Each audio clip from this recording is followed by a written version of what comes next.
बिस्मिल्लाहिर्रहमानिर्रहीम। अस्सलामु अलैकुम वरहमतुल्लाहि वबरकातुहू। अल्लाह ताला कुरान मजीद में इरशाद फरमाते हैं, कसम है आसमान की जो सितारों वाला है और रास्तों वाला है, क़यामत के दिन की कसम, शाहिद और मशहूद की कसम, हलाक हो गए खंदक खोदने वाले। दोस्तों, आज की इस वीडियो में हम आपको बताएंगे कि अल्लाह तबारक व तआला ने कुरान मजीद में किन खंदकों का जिक्र किया। अगर आपने अभी तक चैनल को सब्सक्राइब नहीं किया तो चैनल को सब्सक्राइब ज़रूर करें। चलते हैं वीडियो की तरफ। एक बादशाह था जिसके पास एक जादूगर था। जब जादूगर बूढ़ा हो गया तो उसने बादशाह से कहा कि मेरी ज़िंदगी का कुछ पता नहीं है, मैं बहुत बूढ़ा हो चुका हूँ, तुम कोई ऐसा नौजवान मेरे पास भेज दो जिसको मैं जादू सिखा सकूँ, ताकि वो तुम्हारे पास रहे और तुम्हारी खिदमत कर सके।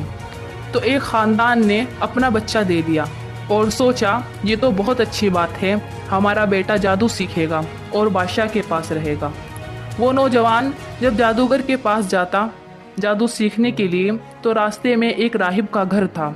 राहिब उसको कहा जाता था जो ईसाई मज़हब पर होता और बस अल्लाह अल्लाह करता था। जब राहिब दरमियान में पड़ता तो वो नौजवान राहिब के पास भी जाता। राहिब उसको दीन की बातें बताता और तौहीद की तरफ बुलाता, और जब ये जादूगर के पास जाता तो वो उसको जादू सिखाता। तो नौजवान को राहिब की बातों का दिल पर असर होने लगा और उसकी बातें सुनकर वो नौजवान मुसलमान हो गया। उसने ईसाई मज़हब कबूल कर लिया।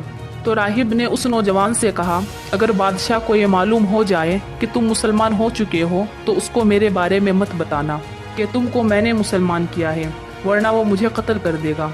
नौजवान ने कहा कि ठीक है। दोस्तों, अल्लाह तबारक व तआला को उस नौजवान से दीन का काम लेना था।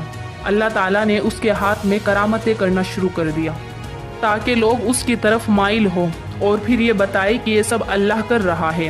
अब ये नौजवान इतना मशहूर हो गया कि अगर ये किसी अंधे की आंखों पर हाथ रखता तो उसकी रोशनाई लौट आती, और अगर किसी कोढ़ के मरीज़ पर हाथ रखता तो उसको शिफा मिल जाती।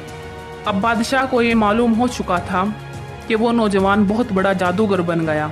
अब बादशाह ने उसको अपने दरबार में बुलाया और कहा, हमने सुना है तुम बहुत बड़े जादूगर बन गए हो, बहुत करामतें जाहिर करते हो। अब चूंकि नौजवान मुसलमान हो चुका था, अब उसको मौका मिल गया। उसने कहा, ये सब कुछ मैं नहीं, अल्लाह कर रहे हैं। अब बादशाह को डर हुआ कि ये नौजवान लोगों को अल्लाह की तरफ दावत देगा और फिर लोग अल्लाह की कुदरत पर यकीन करेंगे। और बादशाह उस नौजवान को कत्ल नहीं करना चाहता था क्योंकि वो बहुत बड़ा जादूगर बन चुका था। बादशाह चाहता था कि वो उसकी तरफ हो जाए। बादशाह उसको खूब डराता कि मैं तुझे कत्ल कर दूंगा।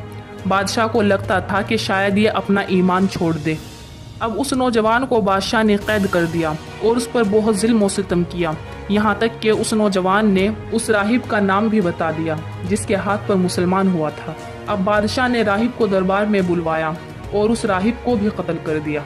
बादशाह ने अपने लोगों से कहा कि इस नौजवान को पहाड़ की चोटी पर लेकर जाओ और इसको ऊपर से खाई दिखाओ और डराओ कि ईसाईयत छोड़ दे, वरना हम तुझको ऊपर से गिरा देंगे। उस नौजवान को पहाड़ की चोटी पर ले जाया गया और उसको कहा जाता है कि ईसाईयत छोड़ दो, वरना हम तुमको गिरा देंगे। नौजवान ने जवाब दिया कि मैं ईसाईयत नहीं छोड़ूंगा, चाहे मेरी जान चली जाए। तो एकदम पहाड़ पर एक ऐसा ज़लज़ला आया कि वो सब लोग पहाड़ से नीचे गिर गए और हलाक हो गए, और सिर्फ ये नौजवान बच गया। ये नौजवान फिर दोबारा लौट कर वापस आ गया।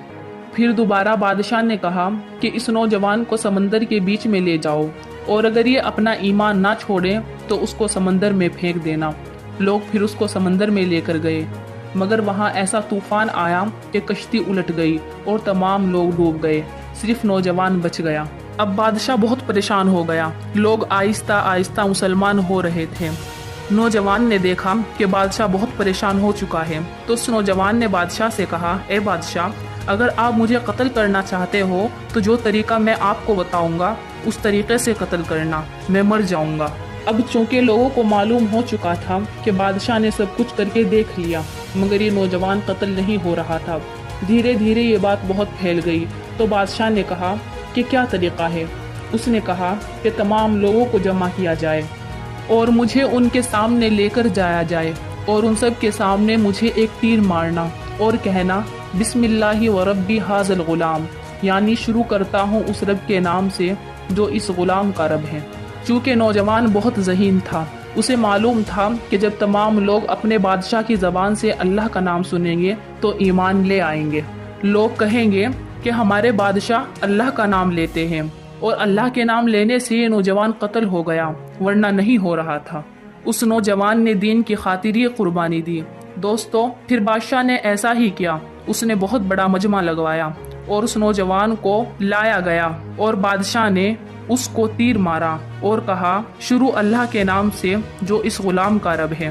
نوجوان فوراً مر گیا تو تمام لوگوں نے ایک ساتھ کلمہ پڑھ لیا، اور بادشاہ اور زیادہ پریشان ہو گیا اور تمام مجمع مسلمان ہو گیا۔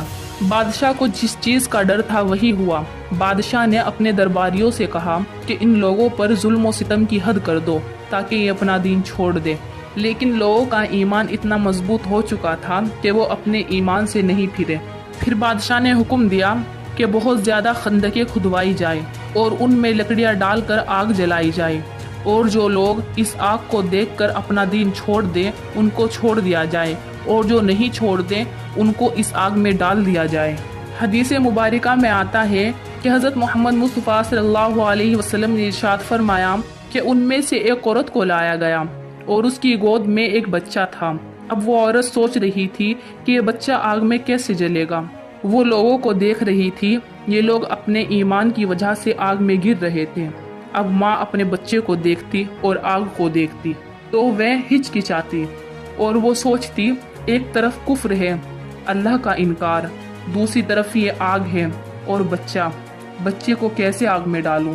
تو اللہ نے اس بچے کو بولنے کی طاقت عطا فرمائی۔ اس بچے نے کہا اے اماں، یہ آگ کا ایندھن نہیں، یہ جنت کا باغ ہے، اس میں کود جا، حقیقت میں یہ جنت کا راستہ ہے۔ اب ماں نے اپنے بچے کو سینے سے لگایا اور اس آگ میں کود گئی، اور اس بادشاہ نے ان سب کو ہلاک کر دیا۔ ظاہری طور پر تو بادشاہ کامیاب ہو گیا، لیکن اللہ تعالیٰ نے قرآن مجید میں فرمایا کہ دیکھنے میں کامیاب تو بادشاہ ہوا، لیکن حقیقت میں کامیاب وہ لوگ ہو گئے اور وہ سب لوگ جنت میں چلے گئے۔ دوستو، ویڈیو اچھی لگی تو ویڈیو کو لائک کریں اور چینل کو سبسکرائب ضرور کریں۔